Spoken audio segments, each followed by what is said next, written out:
Everyone, स्वागत है आप सभी का आपके अपने यूट्यूब चैनल उन्नत क्लासेस में। आई होप आप सब लोग बहुत अच्छे होंगे और आपके एग्ज़ाम की तैयारी भी बहुत अच्छी चल रही होगी। तो देखिए, पिछले वीडियो में हम एनसीईआरटी 7th क्लास की जो ज्योग्राफी है उसका चैप्टर नंबर 1 यानी एनवायरनमेंट हम कर चुके हैं। आज की वीडियो में हम इसी ज्योग्राफी का 7th क्लास की ज्योग्राफी का चैप्टर नंबर 2 करने वाले हैं। तो देखिए, ये हमने एक एनसीईआरटी सीरीज़ स्टार्ट की है। इसमें हम 6th टू 12th तक एनसीईआरटी को कवर करेंगे, क्योंकि एनसीईआरटी आप सबको पता है हर एग्ज़ाम के लिए कितनी इंपॉर्टेंट है। आप किसी भी कंपटीशन एग्ज़ाम की तैयारी कर रहे हैं तो ये वीडियो आपके लिए बहुत इंपॉर्टेंट होने वाला है।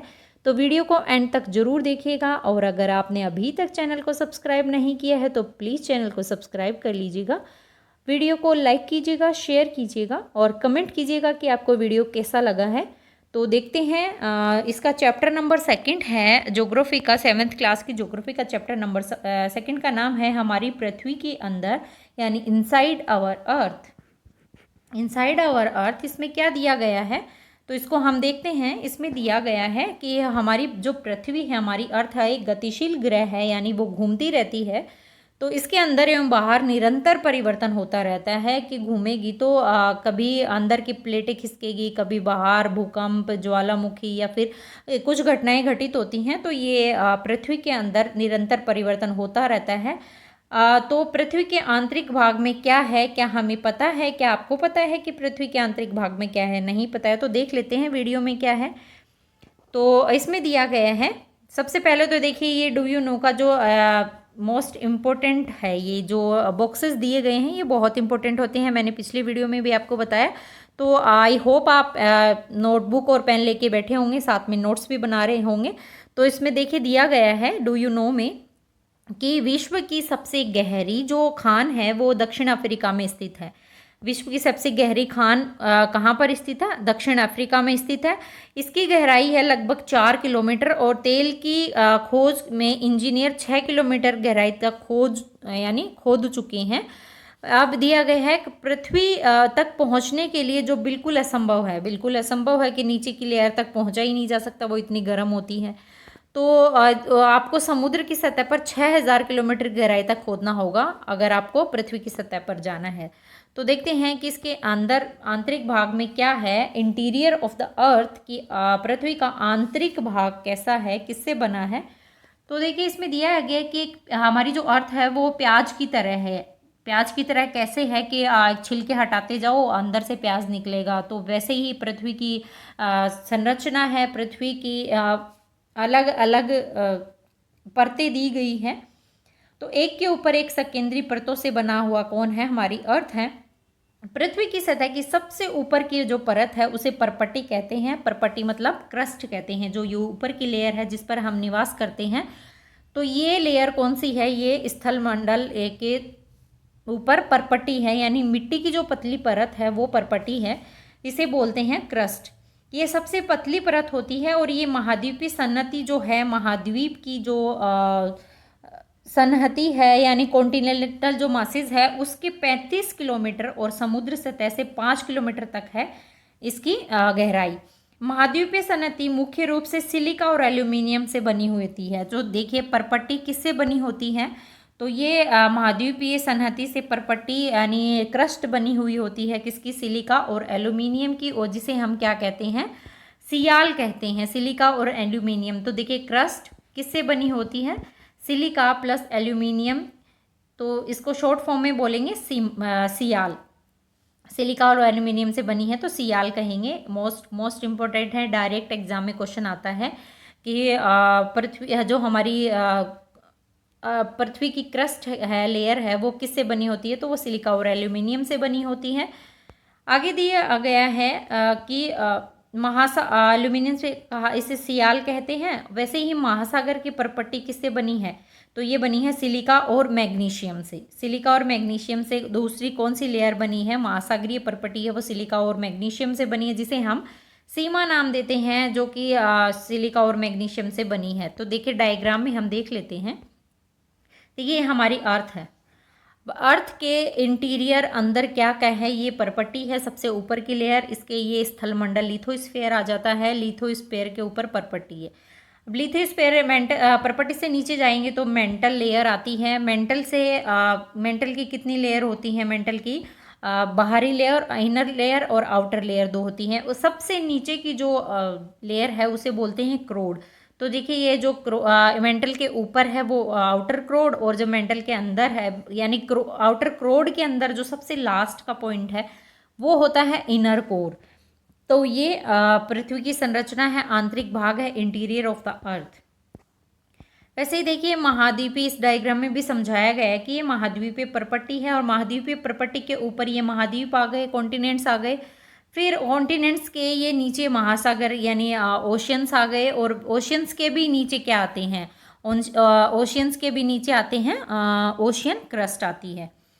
तो ये इसमें दिया गया है। अब आगे देखिए क्या दिया गया है कि प्रपट्टी के बाद में क्या आता है? मेंटल। तो मेंटल अगर पूछे तो किससे बना है? सिलिका प्लस मैग्नीशियम यानी कि सीमा, इसका शॉर्ट फॉर्म है सियाल सीमा। दो आपने याद कर लिए होंगे। सियाल किससे बना है? सिलिका प्लस एल्यूमिनियम सियाल, और सिलिका प्लस मैग्नीशियम सीमा जो कि मेंटल।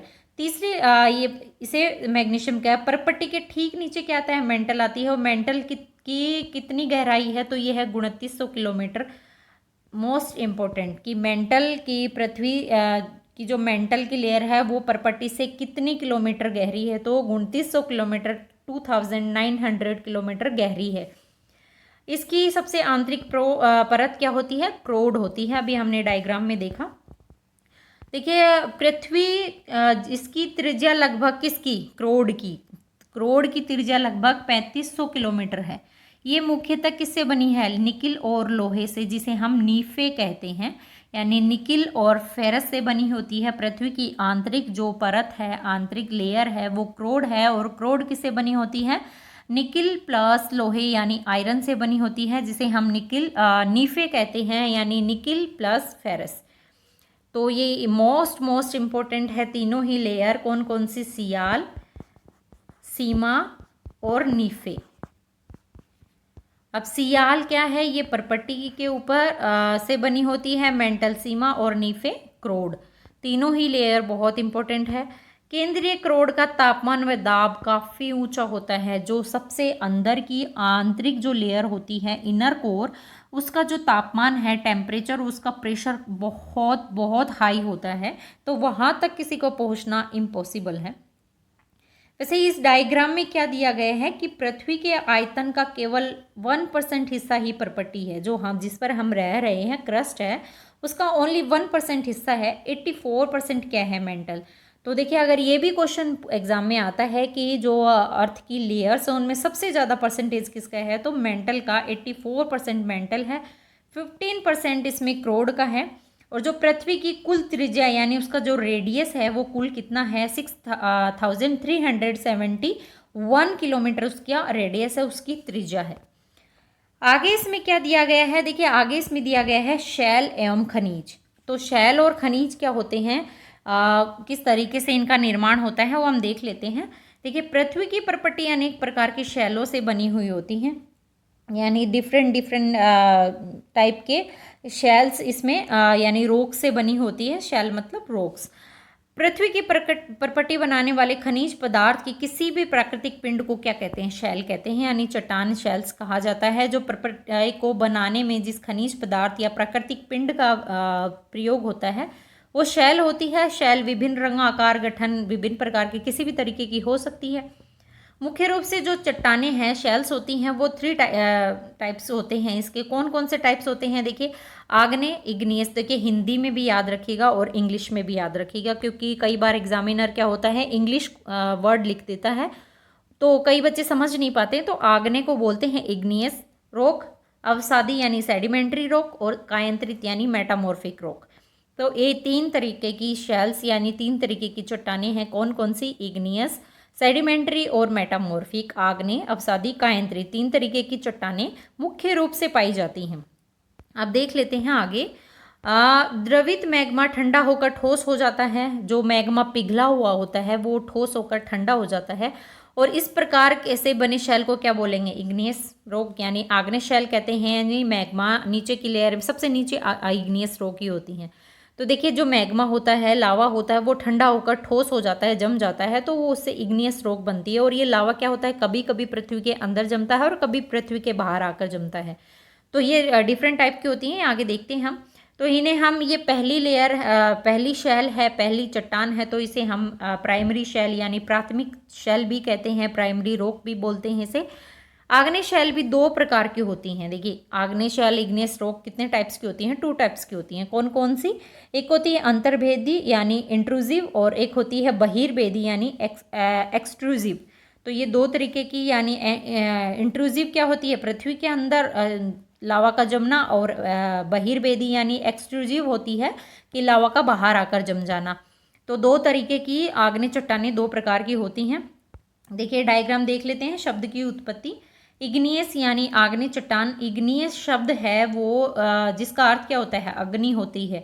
तो इग्नियस यानी लावा नीचे से गर्म होकर द्रवित मैग्मा जो होता है वो ठंडा होकर पृथ्वी पर जमता है या फिर पृथ्वी के अंदर जमता है। तो इग्नियस शब्द किस भाषा का शब्द है, तो लैटिन भाषा का है। ये भी एग्जाम में पूछा गया क्वेश्चन है कि इग्नियस जो शब्द है वो कौन सी भाषा का है। लैटिन शब्द है इग्नियस, जिसका अर्थ होता है अग्नि। दूसरा है सेडिमेंट्री यानी अवसादी चट्टान का दिया गया है। तो सेडिमेंट्री जो शब्द है वो भी लैटिन शब्द है। और ये सेडिमेंट है जिसका अर्थ होता है स्थिर, यानी एक जगह स्थिर रहना। ये सेडिमेंट्री यानी सेडिमेंट का अर्थ होता है स्थिर, और ये भी लैटिन भाषा का शब्द है। तीसरी होती है मेटामॉर्फिक यानी कायंत्रित का दिया गया है। तो मेटामॉर्फिक ग्रीक शब्द है, और ये मेटामॉर्फोस से बना हुआ है, जिसका अर्थ होता है रूप परिवर्तन यानी चेंजेज। आगे हम देखते हैं अंतर्भेदी और बहिर्भेदी चट्टानें क्या होती हैं आग्नेय चट्टानों में। तो देखिए ज्वालामुखी निकलने से जो लावा है होता है ना, वो लाल द्रवित मैग्मा ही लावा होता है, जो बहुत, उसका टेम्परेचर काफ़ी हाई होता है, वो जल मतलब बिल्कुल पिघला हुआ। तो जो द्रवित मैग्मा होता है वो लावा होता है, और जो पृथ्वी के आंतरिक भाग से निकल सतह पर आता है, जब द्रवित लावा पृथ्वी की सतह पर आता है और तेजी से ठंडा होकर ठोस बन जाता है। प्रपट्टी पर इस प्रकार की बनी शैल को क्या बोलेंगे, बहिर्भेदी बोलेंगे। यानी जो लावा नीचे से निकला, ऊपर आया और आकर के ठोस बिल्कुल जम गया, तो उसे हम बोलेंगे एक्सट्रूसिव इग्नियस रॉक यानी बहिर्भेदी आग्नेय चट्टान कहेंगे। पृथ्वी के बाहर आकर जमने से लावा का कठोर होकर जम जाना बहिर्भेदी यानी एक्सट्रूसिव इग्नियस रॉक कहलाता है। इसकी संरचना बहुत महीन दानों वाली होती है, यानी तेजी से ठंडा हो गया तो महीन दाने इसमें बनेंगे। इसका उदाहरण अगर देखें तो ये देखिए, ये उदाहरण है, ये इनसे डायरेक्ट क्वेश्चन एग्जाम में पूछे गए हैं, तो आगे भी पूछे जाएंगे। तो देखिए बेसाल्ट किसका उदाहरण है, तो बेसाल्ट वैसे पूछे तो आग्नेय चट्टान का उदाहरण है। आग्नेय चट्टान में भी पूछे तो बहिर्भेदी आग्नेय चट्टान का उदाहरण है बेसाल्ट। और बेसाल्ट है वो दक्कन पठार है, वो किससे बना है, वो बेसाल्ट चट्टान से ही बना है। तो ये भी मोस्ट इंपॉर्टेंट है, नोट्स में जरूर लिखिएगा कि जो दक्कन का पठार है वो किससे बना, कौन सी शैल से बना है, तो बेसाल्ट से बना है। वहीं द्रवित मैग्मा जो होता है वो कभी कभी भूप्रपट्टी के अंदर यानी प्रपट्टी के अंदर गहराई में ही ठंडा हो जाता है, वो ऊपर आ ही नहीं पाता है। और इस प्रकार के बने ठोस शैल को हम क्या बोलेंगे, अंतर्भेदी आग्नेय शैल यानी इंट्रूसिव इग्नियस रॉक जिसे कहेंगे, कि जो भूप्रपट्टी के अंदर गहराई में ही ठंडा हो जाता है। और धीरे धीरे ठंडा होने के कारण इसमें क्या गुठलियाँ पड़ जाती हैं, बड़े बड़े दाने पड़ जाते हैं। तो ये इंट्रूसिव इग्नियस रॉक है कि पृथ्वी के अंदर ही गहराई में जम जाना। जैसे कि हलवा बनाते हैं तो हम उस क्या धीरे धीरे उसको वो नहीं करेंगे तो वो ठंडा होगा तो उसमें गुठलियाँ पड़ेंगी, वैसे ही ये है कि लावा धीरे धीरे ठंडा होगा तो उसमें दाने मोटे होते हैं। ग्रेनाइट ऐसी शैल का एक उदाहरण है। देखिए बहिर्भेदी आग्नेय शैल का उदाहरण हमने देखा था क्या, बेसाल्ट। तो अंतर्भेदी आग्नेय शैल का उदाहरण क्या है, ग्रेनाइट। ग्रेनाइट इसका उदाहरण है। वैसे ही लेई मसालों तथा दानों का चूर्ण बनाने के लिए जिस अपघर्षण पत्थर का उपयोग होता है वो ग्रेनाइट ही होता है। ग्रेनाइट आप सबके घरों में लगा होगा, आपने देखा होगा ग्रेनाइट। तो ग्रेनाइट किसका उदाहरण है, तो ये है इंट्रूसिव इग्नियस रॉक का उदाहरण है। अगर ऑप्शन में इंट्रूसिव या एक्सट्रूसिव नहीं आए तो आग्नेय शैल का उदाहरण है ग्रेनाइट और बेसाल्ट दोनों। अब देख लेते हैं शैल जो होती है वो लुढ़क कर चटक कर एक दूसरे से टकरा कर छोटे छोटे टुकड़े में टूट जाती है। किसी भी कारण से, वो हवा से, जल से या फिर किसी भी प्राकृतिक आपदा के कारण शैलें हैं, वो चट्टानें हैं, वो या तो लुढ़क कर नीचे या फिर चटक कर एक दूसरे से टकरा कर छोटे छोटे पीसेज उसके हो जाते हैं। और इन छोटे छोटे पीसेस को, इन छोटे छोटे कणों को बोलते हैं कि अवसाद, यानी सेडिमेंट्स इसको बोलते हैं, अवसाद बोलते हैं। ये अवसाद हवा, जल आदि के द्वारा एक स्थान से दूसरे स्थान पर पहुंचकर जमा कर दिए जाते हैं।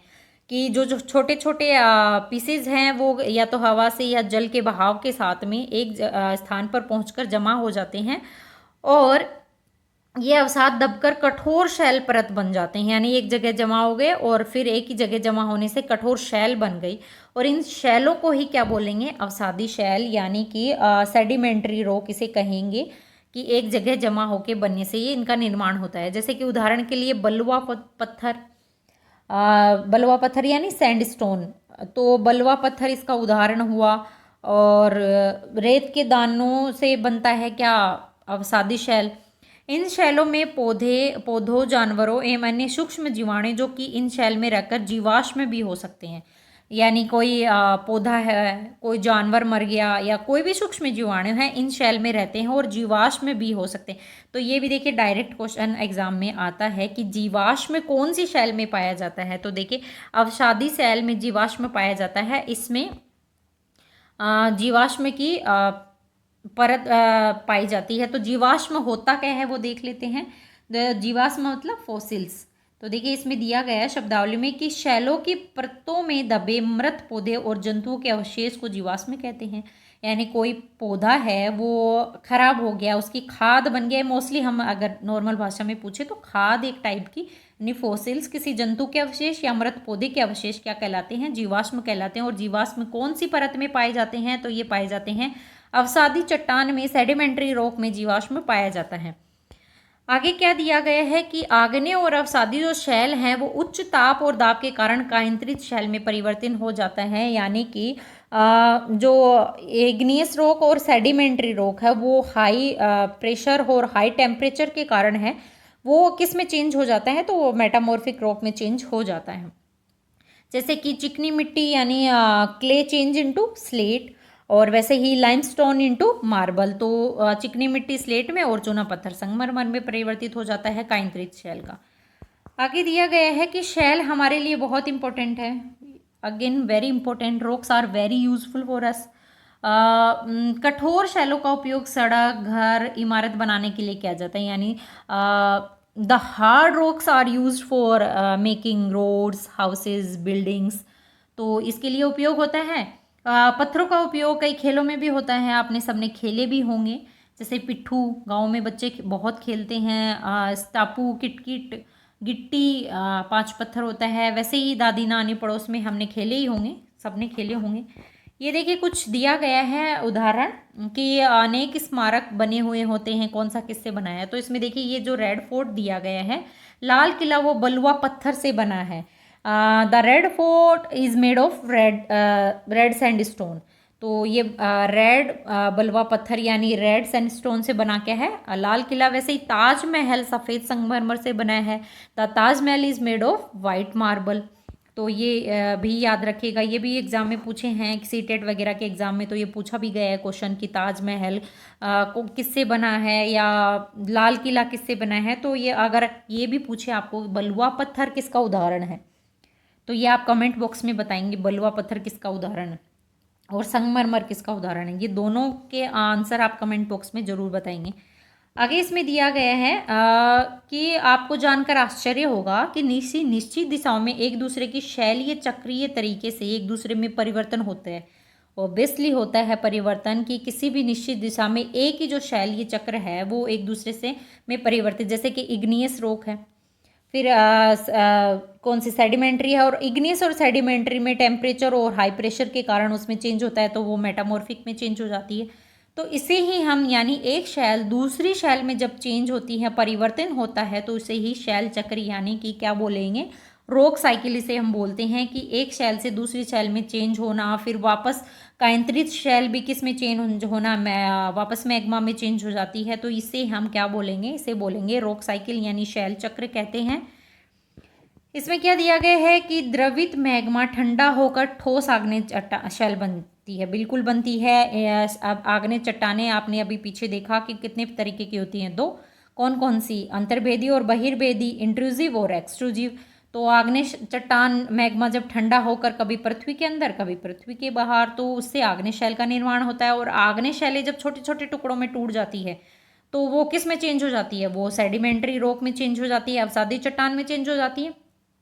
और जब इग्नियस और सेडिमेंट्री रॉक टेम्परेचर और हाई प्रेशर और हाई हीट के कारण मेटामॉर्फिक में चेंज हो जाती हैं दोनों। तो अत्यधिक ताप व दाब के कारण जब मेटामॉर्फिक सेल्स हैं, कायंत्रित चट्टान है, वो पुनः पिघलकर मैग्मा बन जाती हैं। यानी बहुत तेज हाई प्रेशर या टेम्परेचर होता है तो क्या होता है कि जब मेटामॉर्फिक शेल्स है वो वापस द्रवित मैग्मा बन जाती है और फिर वापस द्रवित मैग्मा आग्नेय चट्टान बन जाता है। तो ये साइकिल है, इस साइकिल को बोलते हैं रॉक साइकिल। इसमें देखिए आप इस डायग्राम से अच्छे से समझ पाएंगे। देखिए ये मैग्मा है, मैग्मा बाहर निकला इग्नियस रॉक बनी। इग्नियस रॉक से क्या बना? सेडिमेंट्री रॉक बनी, यानी छोटे छोटे टुकड़ों में वो जम गया, तलछट बन गया। और फिर अवसाद बना। अवसाद मतलब कि सेडिमेंट से बनकर क्या बना? अवसादी चट्टान बनी। अवसादी चट्टान और इग्नियस रॉक दोनों से मिलकर के क्या बना? काइंद्रित चट्टान बनी। और काइंद्रित चट्टान वापस ताप और दाब के कारण मैग्मा बन गया। तो ये साइकिल चलती रहती है। तो ये इससे क्या रॉक बनी। आगे इसमें दिया गया है कि शैल विभिन्न खनिजों से बनी होती हैं, यानी rocks are made up of different minerals. तो प्राकृतिक रूप में पाए जाने वाले पदार्थ इसमें निश्चित गुण, भौतिक गुणधर्म यानी फिजिकल प्रॉपर्टीज होती हैं, केमिकल कंपोनेंट्स होते हैं। और ये खनिज मानव जाति के लिए बहुत इंपॉर्टेंट है, यानी ह्यूमंस के लिए मोस्ट इम्पोर्टेंट है, बहुत ज़रूरी है। कुछ का उपयोग ईंधन की तरह होता है, जैसे कि कोल है, नेचुरल गैस है, पेट्रोलियम है। और इनका उपयोग उद्योग, औषधि व उर्वरक में भी होता है, यानी कि मेडिसिन्स में या फर्टिलाइजर्स में इनका उपयोग होता है। और इसमें इससे लोहा, एल्यूमिनियम यानी आयरन, एल्यूमिनियम, गोल्ड, यूरेनियम, ये सब खनिज हैं, ये सब खनिज का ही पार्ट है। तो ये था एनसीईआरटी 7th क्लास की एनसीईआरटी का चैप्टर नंबर 2। फर्स्ट हम ऑलरेडी कर चुके हैं। ये सीरीज ऐसे ही चलती रहेगी, आप इससे जुड़े रहिएगा। ये आप पूरी एनसीईआरटी पढ़ लेंगे तो आप देखिएगा आप में कितना चेंज आता है। और साथ में नोट्स ज़रूर बनाते रहिएगा। एक बार जब हम एनसीईआरटी पढ़ लेंगे तो इनके क्वेश्चंस चैप्टर वाइज अभी हम करते जाएंगे। तो आप 7th क्लास के एनसीईआरटी के भी क्वेश्चन आंसर और उस चैप्टर को ज़रूर देखिएगा। और आगे आने वाले वीडियो में ऐसे ही आपके लिए इन्फॉर्मेशन लेके आते रहेंगे। तो वीडियो से, चैनल से जुड़े रहिएगा, चैनल को सब्सक्राइब कर लीजिएगा और वीडियो को लाइक शेयर ज़रूर कीजिएगा। तो मिलते हैं नेक्स्ट वीडियो में। जय हिंद, जय भारत।